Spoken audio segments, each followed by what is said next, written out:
You'll never marry again, but the one marriage that you that I have had. had was really more like an arranged marriage. You never asked to marry him in the first place. I didn't. And you never said that you loved him in the first place. And How did you get married? What's the story? I had a baby. How old were you? I was 14. But when I got pregnant, the boy said it wasn't his baby. Told Mama about the girl he was liking, how she was high yellow and built like a Coca-Cola bottle.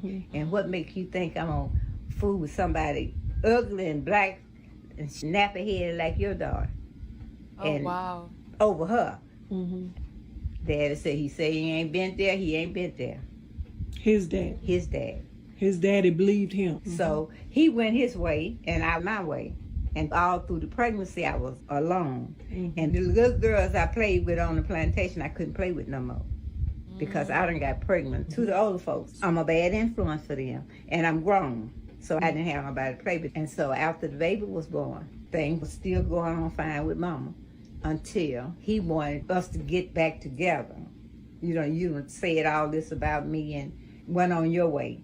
And then when the baby comes looking like you want us to start dating and get married and raise the baby. And I told him no. I told him he can go screw his mom. And when Mama heard me, she came in there where we was. And he said, well, I'm gone, Miss Dale. I tried. And he walked out. And because I wouldn't have him and date him, she would always tell me, you got to find you and that bastard baby somewhere to stay. You can't stay here no more. Now, this was your mother? This was my mom. And you were 14 years old? I was 14 years old. And every time she leave home, she'll tell me, I'm leaving. But when I get back, you and that bastard child of yours better be gone. But I ain't have nowhere to go. When she come back, I'll be still sitting there, holding my baby. And one night she came in and this other boy, John Hare, was there playing checkers with my oldest brother. They were about the same age. And she's, goddamn, you still here? I told you when I got back I wanted you and that bastard child to be gone. He didn't even say a word. They just kept playing. And then the next day he came down and he asked me, was Mama there? I said, yes. He said, well, tell her I want to holler at her, man. And so he ain't asked you nothing? He never asked me to marry. But he told her, he said, I heard you last night speaking to Lucy. What you said to her, did you mean it? And she said, like what? He said, you told her that you wanted her and her bastard child to be out of your house. She said, hell yeah, you can have. Why didn't you hate him, though, after he did? First of all, you didn't ask to be married to him.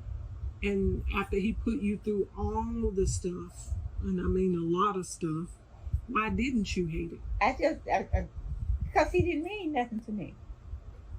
Wow. And when God... So hold on. So the guy who married her, see, it's like marriage was a contract for a maid and a housekeeper and a womb, a surrogate mother and a nanny, a babysitter and a child rearer and a clothes cleaner and a SUO maid. Yeah. So he was like, okay, I see she got a problem on her hands. The family's trying to get rid of her. Oh, they got a free maid for sale. All I got to do is sign my name on a piece of paper down at the courthouse, and I could bring her into my house. I don't even have to stop dating because, you know, they had families up the road. They was doing whatever it is that they wanted to do. They just had you in the house as the maid, the live-in maid, the marry-a maid. And then he mistreated her. He never cared for her.